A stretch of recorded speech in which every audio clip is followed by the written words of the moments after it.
पर आपका स्वागत है। दोस्तों, प्यार में, युद्ध में, इश्क में या जंग में कोई उसूल नहीं होते, कोई उसूल नहीं होते। और शायद इसीलिए ईरान ने अब इस जंग में अपना सबसे बड़ा फैसला लिया, एक ऐसा फैसला जो मिडिल ईस्ट में अब तक कोई मुल्क नहीं ले पाया। ये फैसला है इजराइल की सबसे बड़ी ताकत को खत्म करना। यानी अब ईरान इजराइल के न्यूक्लियर ठिकानों को ही खत्म करना चाहता है।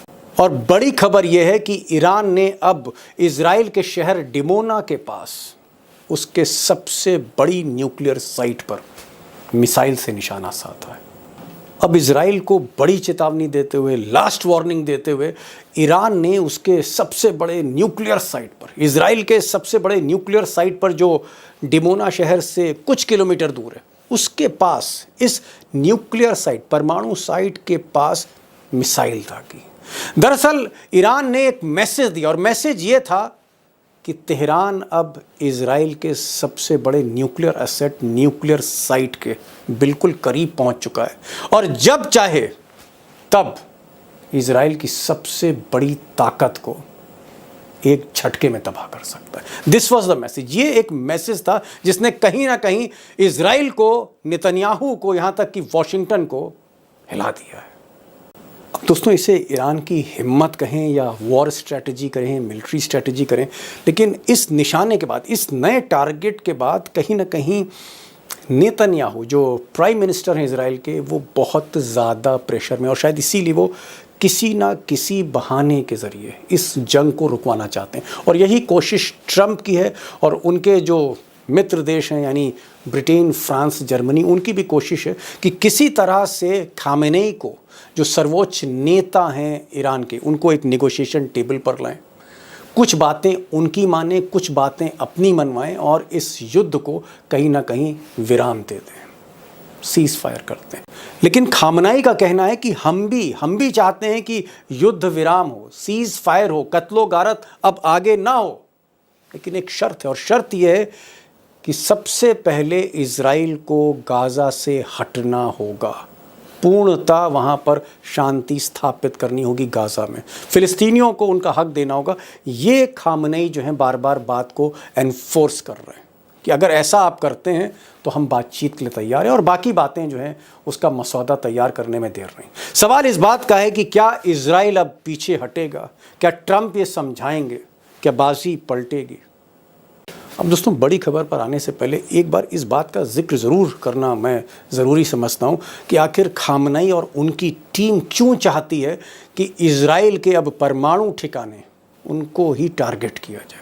दरअसल इसके पीछे जो सबसे बड़ी वजह यह है कि ईरान की संसद में सांसदों का, लॉ मेकर्स का कहना था कि नहीं, जिस तरह से इजराइल ने उनके यहाँ न्यूक्लियर एसेट्स को टारगेट किया, उसी ज़बान में, उसी तर्ज पर ईरान को भी टारगेट करना चाहिए। और अगर ईरान सबसे बड़ी ताकत को भेदती है इजराइल के, तो अमेरिका भी ठंडा होगा, ब्रिटेन, जर्मनी, फ्रांस, जितनी भी नाटो फोर्सेस हैं वो ठंडी होंगी। और शायद इसीलिए ये फैसला नया लिया है, ये एक नई स्ट्रैटेजी ईरान ने बनाई। और एक बात मैं और ऐड करना चाहता हूँ कि अमेरिका की मदद से, अमेरिका की टेक्नोलॉजी, उनके न्यूक्लियर साइंटिस्ट की मदद से इजराइल ने 50 के दशक में, 1952 में, ये जो आप तस्वीर देख रहे हैं इस गुंबद की, ये न्यूक्लियर सेंटर की, इसको खड़ा करना शुरू किया। 1967 में, यानी 70 के दशक से 2-3 साल पहले इजराइल ने एक सीक्रेट बॉम्ब बना लिया, न्यूक्लियर बॉम्ब बना लिया अमेरिका की मदद से,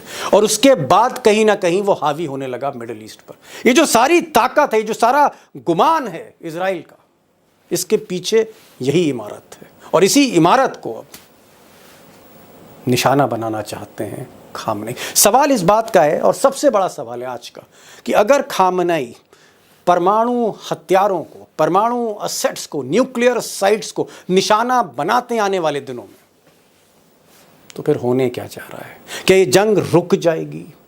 क्या इजराइल थम जाएगा, या फिर अमेरिका कूदेगा? और अगर अमेरिका कूदता है तो चीन और रूस क्या ईरान के साथ खड़े होंगे? और क्या फिर ये युद्ध महायुद्ध की तरफ बढ़ेगा? बिग क्वेश्चन, बहुत ही मुश्किल सवाल है, और मुझे लगता है कि ऐसा होना नहीं चाहिए। लेकिन अगर ऐसा होगा तो क्या वाकई वर्ल्ड वॉर 3 की नौबत आ सकती है? अब दोस्तों, जंग भी बड़ी है, सवाल भी मुश्किल हैं, इसलिए मैंने इन सवालों की तह में जाने के लिए 2 एक्सपर्ट्स बुलाए और आज फिर मैंने अमरीश मिश्रा साहब को बुलाया। मास्टर स्ट्रैटेजिस्ट हैं, एक ऐसे एनालिस्ट जो भीतर तक देखते हैं और बहुत आसानी से चीज़ों को समझाते हैं। अमरीश मिश्रा पिछले कई दशकों से, बरसों से नहीं दशकों से मिडिल ईस्ट पर फोकस उन्होंने कर रखा है। उनको सुनिएगा आप।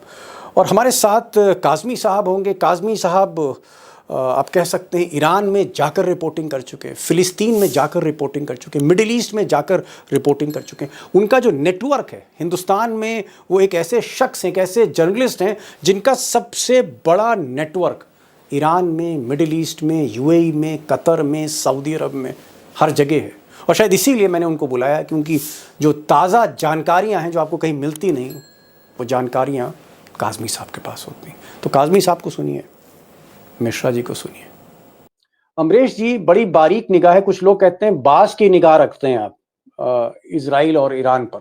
मैं ये जानना चाह रहा हूं कि आपके भीतर जो बाज है, वो ये जो आज हमला किया है ईरान ने, पहली बार इजराइल का जो न्यूक्लियर रिएक्टर है, जो उनकी न्यूक्लियर साइट है, उस पर जो हमला किया है, उस पर जो मिसाइल दागी, इसका मतलब क्या है? क्या ये सबसे बड़ी स्ट्राइक है? स्टॉक एक्सचेंज से बड़ी स्ट्राइक है? ये मोसाद के दफ्तर से बड़ी स्ट्राइक है? ये रक्षा मंत्रालय और गृह मंत्रालय से बड़ी स्ट्राइक है? क्या ये गेम चेंजर है मिस्टर मिश्रा? बिल्कुल, this is a game changer. और इसमें मैं आपको बताऊं 2 बातें हैं। इसके पहले भी नजिब में स्ट्राइक ईरान ने किया है, लेकिन वो इंटरसेप्ट हो गई थी। ये पहली स्ट्राइक है जो इंटरसेप्ट नहीं हो पाई, और उसने इस बार मिसाइल से मारा। पहले ड्रोन से मार रहा था, इस बार मिसाइल से मारा। और ये उसका 18th वेव है। उसने अनाउंस किया 18th वेव आज सुबह, मतलब कल रात, आज सुबह ये अनाउंस हुआ था 18th वेव। इसमें इन्होंने नजिब पे जो मारा है, बाकी सब जो तबाही मची है वो तो आप लोग देख ही रहे हैं, उसके बारे में आप कहेंगे तो मैं भी बताऊंगा। लेकिन जो ये नजिब में मारा है, अब आप ये सोच लीजिए कि 1980s में जब ईरानियन क्रांति बिल्कुल नई थी और इराक और ईरान का युद्ध चल रहा था, तब खुमैनी साहब ने इस बात को कहा था, क्योंकि तब तक ये बात आ गई थी कि इजराइल के पास न्यूक्लियर बॉम्ब बनाने की कैपेबिलिटी धीरे धीरे आ रही है।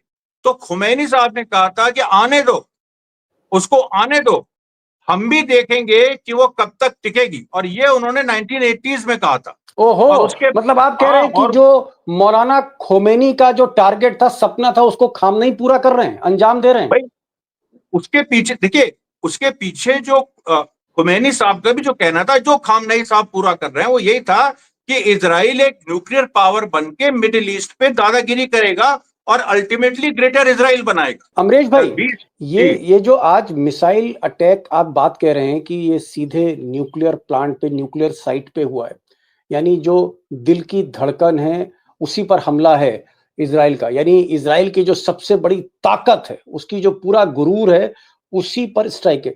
क्या मिसाइल न्यूक्लियर प्लांट पर गिरी? क्या न्यूक्लियर प्लांट से कुछ दूर गिरी? इसके बारे में कोई जानकारी आपके पास है? इंटरनेशनल मीडिया छोड़ दीजिए, ईरान और बाकी जो अरबी मीडिया, वो क्या कह रही है? इसके बारे में ठोस जानकारी है।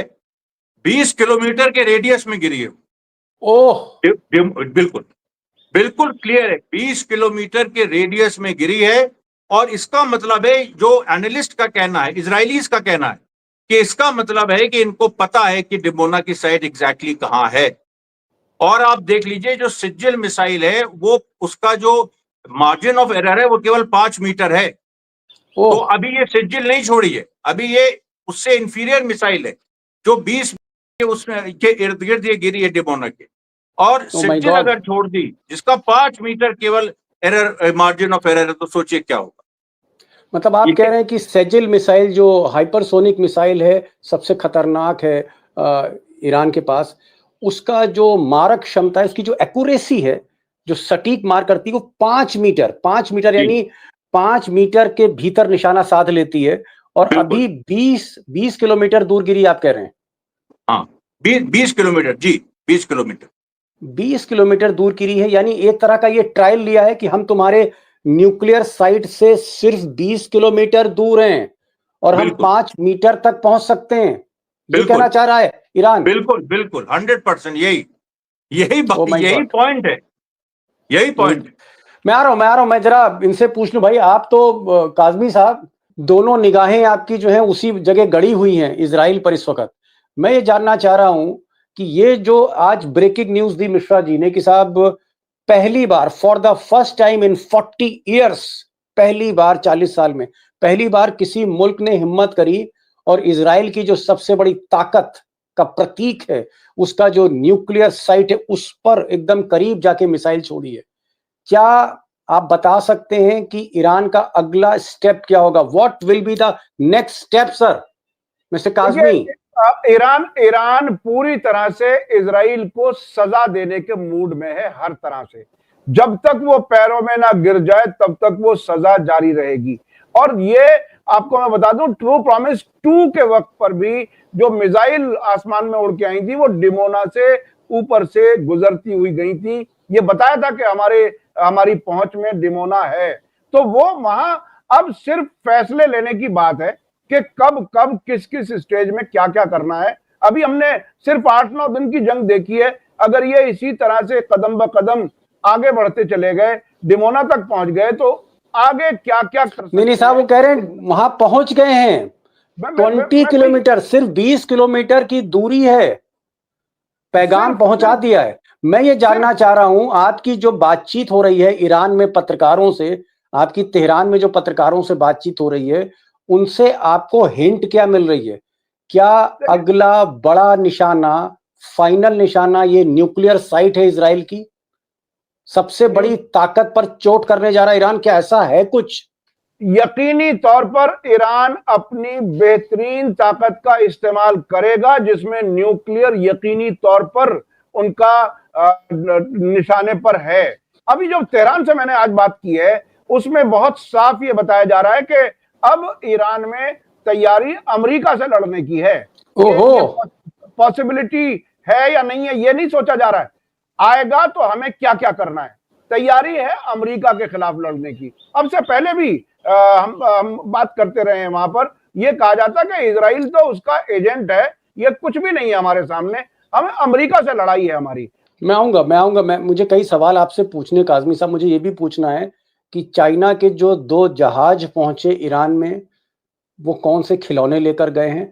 और मुझे ये भी पूछना है कि कुछ टेक्नीशियन रशिया के क्या दिन रात काम कर रहे हैं वहाँ की लैब्स में ईरान की? मुझे ये 2 सवाल आपसे पूछने हैं, लेकिन मैं ज़रा अमरीश भाई के पास आ रहा हूँ। अमरीश भाई, ये जो आपने न्यूज़ ब्रेक कर दी, इसने तो मुझे लगता है कि पूरा का पूरा नेतन्याहू का जो पूरा अमला है, लाव लश्कर, सभी को हिला दिया होगा, अमेरिका हिल गया होगा। क्या अगर मान लीजिए, अब आपने खबर दी कि साहब 20 किलोमीटर दूर तक आज मार की है, 20 किलोमीटर अंदर पहुंच गए, न्यूक्लियर साइट पे ही मिसाइल गिरा दी, और आप कह रहे हैं सेजिल मिसाइल जो सबसे आधुनिक और सबसे खतरनाक मिसाइल है वो अगर मार दी, अगर न्यूक्लियर साइट पर, न्यूक्लियर रिएक्टर पर जहां इजराइल ने पहला बम बनाया था, अगर उसी को तबाह कर दिया ईरान ने, फिर क्या होने जा रहा है? फिर सऊदी अरब का क्या होगा, ओमान का क्या होगा, बहरीन का क्या होगा, कतर का क्या होगा, यूनाइटेड अरब एमिरेट्स का? यहाँ के जो बादशाह हैं ये फिर क्या करेंगे? ये सजदा करेंगे खामेनी का, या ये अमेरिका के साथ खड़े हो जाएंगे कि तबाह कर दो ईरान को? ये जो बादशाहत है, ये जो सल्तनत है, इनका क्या होगा, ये मैं जानना चाह रहा हूं। अगर मान लीजिए, इजराइल की बात तो बाद में करेंगे, ये जो पूरा का पूरा जो किंग्स हैं, the Kings and the queen's and the Prince and the crown Prince, ये जो जमात है जो गोद में बैठी है ट्रंप की, इसका क्या होगा? अमरीश साहब इसके बारे में बताइए। प्रॉब्लम यह है कि सऊदी अरेबिया इस समय वहां का सबसे बड़ा देश है। सऊदी अरेबिया ने ईरान से एक तरह से पहले ही चाइना के माध्यम से कुछ हद तक दोस्ती की हुई है। बाकी जो वहां के देश हैं, जिसमें एक सबसे जो बदमाशी का रोल यूएई प्ले करता है, क्योंकि अभी खबर आई थी 2 दिन पहले कि एक ऐसा अरब देश है जो अमेरिका को कह रहा है कि हमला करो ईरान पे। बाद में ये हुआ कि वो यूएई हो सकता है, मतलब इस तरह की बात आ रही। अच्छा, ओमान जो है, ओमान वो ईरान के साथ अच्छे रिश्ते हैं उसके, कई अरब मुल्कों के साथ अच्छे रिश्ते, कतर और बहरीन बच गया, कुवैत है। बिल्कुल। अच्छा, ये कुवैत भी ऐसा है कि जो आप जानते ही अमेरिका ने उसको बचाया, नहीं तो वो तो खत्म ही हो रहा था। उसके बाद बहरीन में एक सुन्नी हुकूमत है, शिया अवाम है, वहां पर भी एक स्थिति बहुत विस्फोटक है। ठीक, उसके बाद कतर, कतर की जो पोजीशन है वो ये है कि भाई कतर कम से कम अपने को ये कहता है कि देखो अगर ईरान ने हमास को सपोर्ट किया तो हमने भी थोड़ा बहुत हमास को सपोर्ट किया है, और उसमें सच्चाई भी है। मैं ये मानता हूं कि डिमोना पे जो हमला होगा उससे देखिए पूरी जो अरब रिजीम्स जो अंग्रेजों ने फ्रेंच ने बनाई और जिसको अमेरिका जिसकी लेगेसी को फॉलो कर रहा है फर्स्ट वर्ल्ड वॉर के बाद जो बनी है, वो सब जी। खतरे में आ जाएंगी। The entire middle east will collapse. ये पूरी एक सिचुएशन बिल्कुल क्लियर है, क्योंकि और कोई नतीजा ही इसका नहीं निकल सकता है। इजराइल के ढहने से पूरा मिडिल ईस्ट ढहेगा, और इजराइल और अमेरिका का भी यही एक तरह से एक सिनारियो, जो अमेरिका की दूसरी लॉबी है जो नियोकॉन नहीं है, जो इजराइल परस्त नहीं है, लेकिन वो ये चाहती है कि अमेरिका जो है वो मागा वाली लॉबी है, मेक अमेरिका ग्रेट अगेन, वो भी ये जी। चाहती है कि किसी न किसी तरीके से इजराइल का कुछ खात्मा हो, या ये यहाँ पर कम हो, दूसरी कोई फोर्सेस आके यहाँ पर संभाले तो हम उनके साथ जी। रिश्ता बनाएं।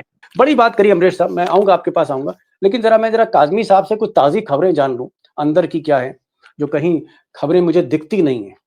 मैं ये जानना चाह रहा हूं काजमी साहब, ये जो 2 जहाज थे, बड़े जहाज कार्गो के, पानी के जहाज, ये चाइना के थे, ये सुनते हैं साहब ईरान पहुंचे हैं, तो ये कोई सब्जी लेके तो पहुंचे नहीं होंगे, ना खिलौने लेके पहुंचे होंगे, ये कुछ ऐसी चीज लेके पहुंचे होंगे जिसकी जरूरत जंग में होती है।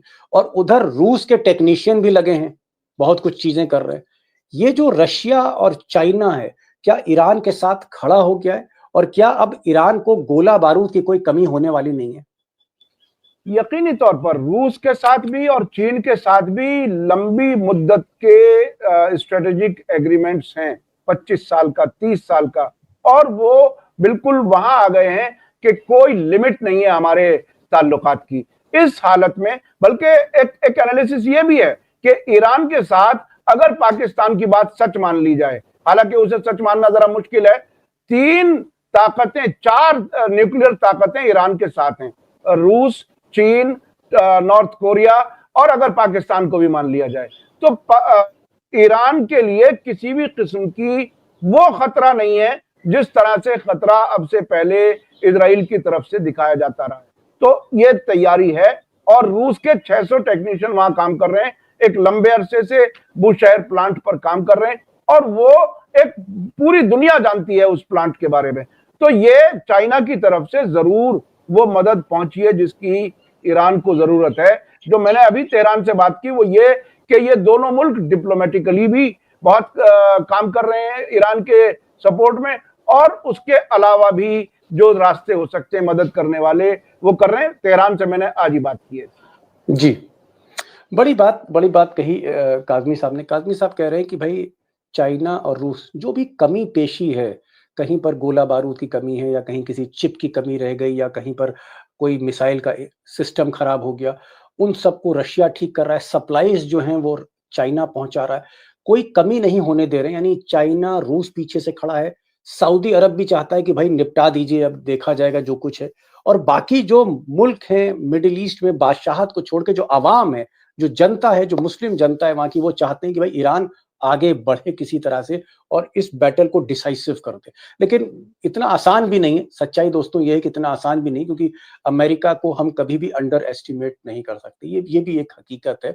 इसलिए मैं जरा एक आ रहा हूँ मिश्रा जी के, आऊंगा काजमी साहब आपके पास।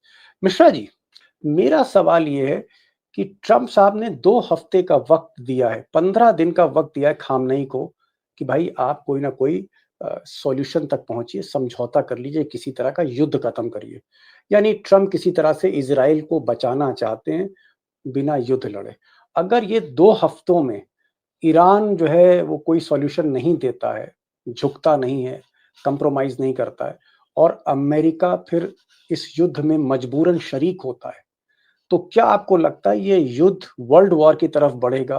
क्योंकि रूस और चीन वो फिर ईरान के साथ खोलकर आ जाएंगे। सिनेरियो क्या लगता है? बिल्कुल, ये बात तो इसमें कोई दो राय नहीं। अगर अमेरिका आता है तो उसके बाद सीधे तौर पे एक विश्व युद्ध, और विश्व युद्ध जो इस बार होगा वो केवल बड़ी ताकतों के बीच नहीं होगा, वो ये भी होगा कि तमाम जो प्रॉक्सी फोर्सेस हैं वो सीधे हमला शुरू कर देंगी।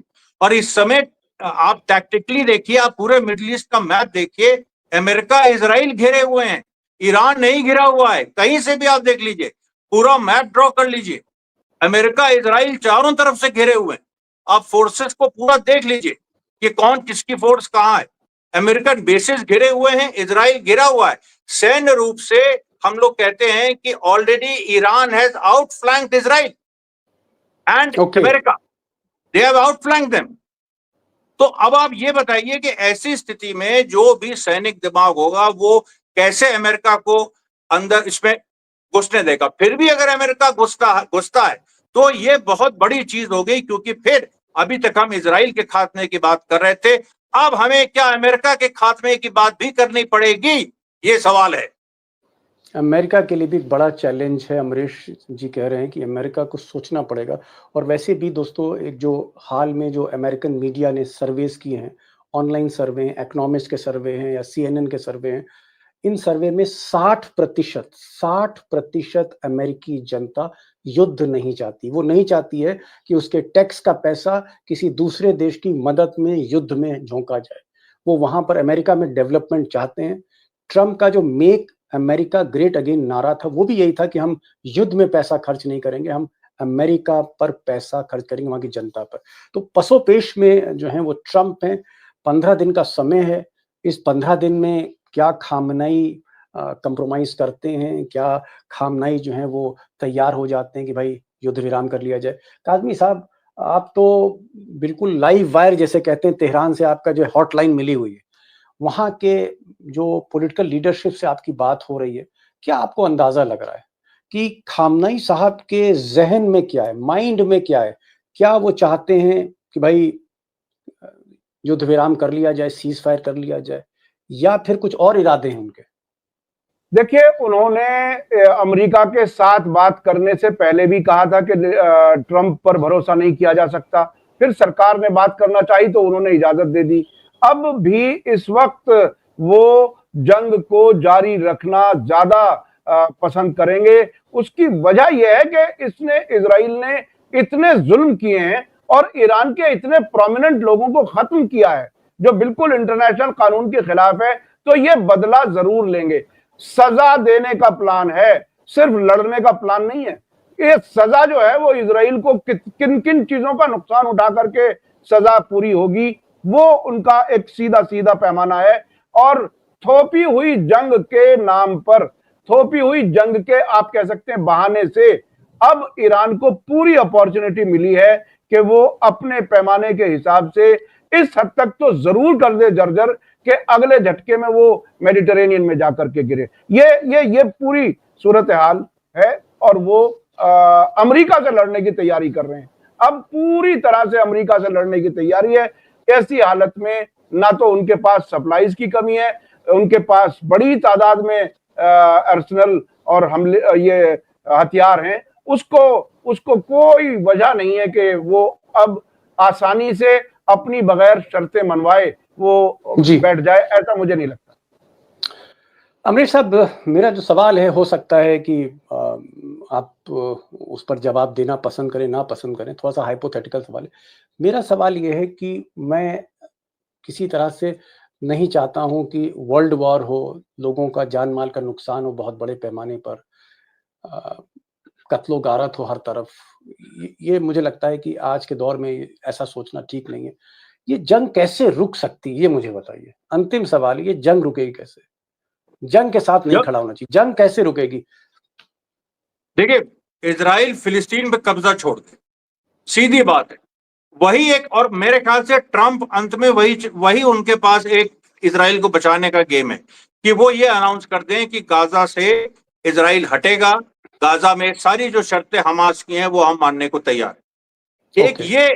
एक ये चीज है जिसपे जो ईरान को सोचने पे थोड़ा सा कह सकती है, लेकिन ईरान मतलब आप कह रहे हैं टू स्टेट थ्योरी, वो अल्टीमेटली टू स्टेट थ्योरी होगी, लेकिन उसकी शुरुआत ये होगी कि फिलहाल परमानेंट सीजफायर हो जाए, जो कि नेतन्याहू की हार है, नेतन्याहू सत्ता से चले जाएंगे जैसे ही होता है। और ट्रंप इस बात को जानता है, लेकिन इजराइल जो है कुछ हद तक के लिए बच सकता है। यही एक तरीका है और कोई तरीका नहीं है इस जंग को रोकने का। सिंपल सा आंसर है। काज़मी साहब, कत्लो गारत तो रुकनी चाहिए। और आपको लगता है कि अगर इज़राइल विथड्रॉ करता है गाज़ा से और ये सीज़ फायर हो जाता है, परमानेंट सीज़ फायर हो जाता है, तो कुछ राहत मिल सकती है, फिर बात बन सकती है? बात ही बिल्कुल बनानी देखिए, चाहिए। मुझे लगता है कहीं न कहीं हमको थोड़ा-सा इस वायलेंस से बचना चाहिए, जो बहुत लार्ज स्केल पे मुझे होते हुए दिख रही है आने वाले समय पे। यकीनी तौर पर जो जो बात मिश्रा जी ने कही है वो वहीं से शुरुआत करनी होगी। और इस बार मुझे लगता है कि इंटरनेशनल गारंटियां कुछ ज्यादा मजबूत देनी पड़ेंगी। अमेरिका पर भरोसा नहीं किया जा सकता। अमेरिका ने आज तक भी इजराइल के जरिए जो वायलेशंस की गई हैं, दोबारा जंग शुरू की गई है, उस पर कोई एक लफ्ज, एक ऐतराज नहीं किया। यानी वो उन वायलेशंस में खुद शरीक है और वो रोकना भी नहीं चाहता। कौन से, किस पर भरोसा किया जाए, यही बात अब्बास अराक्ची ने कहा है। हम किस पर भरोसा करें, किससे बात करें? अगर भरोसा ही खत्म हो जाए, और बिल्कुल अभी जिसे कहते हैं जुमा जुमा 4 दिन, उसमें जब ऐसे तजर्बे हो चुके, तो इसमें अगर रूस और चीन ये गारंटी के में साथ में आ जाएं और ये बड़े लेवल पर कोई बात हो, तब शायद कोई बात ठंडी हो सकती है, मुझे ऐसा लगता है। बड़ी बात कही काज़मी साहब ने, मिश्रा जी ने। उन्होंने कहा कि भाई एक ही इस वक्त रास्ता बचा है, वो रास्ता ये है कि गाज़ा में जिस तरह से जुल्म हो रहा है, वो जुल्म रुके, वहां से इजराइल के सैनिक विथड्रॉ करें, एक परमानेंट युद्ध विराम हो, दोनों तरफ से शांति का पैगाम जाए, तो कहीं बात बन सकती। तब खामनेई साहब को समझाया जा सकता है, मनाया जा सकता है, टेबल पर लाया जा सकता है नेगोशिएशन के, और तब ये सीज फायर हो सकता है। लेकिन काज़मी साहब का कहना है कि भाई अमेरिका पर एतबार कम है। जिस तरह से रात कोई बात कहते हैं, सुबह कोई बात कहते हैं ट्रम्प, हमेशा उनका जो स्टैंस है बदलता रहता है। ऐसे में और इंटरनेशनल गारंटीज चाहिए होंगी। उसमें ना सिर्फ फ्रांस और ब्रिटेन की गारंटी चाहिए होगी, उसमें हिंदुस्तान को भी शामिल किया जाए, उसमें चाइना भी आए, उसमें रशिया भी आए, उसमें यूएन बॉडीज भी आए। इंटरनेशनल गारंटी चाहिए, यानी गारंटी मजबूत होनी चाहिए, तभी ईरान मानेगा। सिर्फ अमेरिका के बात पर ईरान मानने वाला नहीं, और तब कहीं ना कहीं विराम लग सकता है इस हिंसा पे जो तीसरे विश्व युद्ध की तरफ बढ़ती हुई दिख रही। अमरीश साहब, आप आए, बहुत बहुत शुक्रिया, थैंक यू सो मच, समय निकाला आपने। काज़मी साहब, जिस तरह से रोज आप ब्रेकिंग न्यूज लाते रहते हैं और जिस तरह से लाइव वायर आप बने हुए हैं दिल्ली और तेहरान और दोस्तों के बीच में, बहुत बहुत शुक्रिया, thank you so much for joining this program, thank you so much.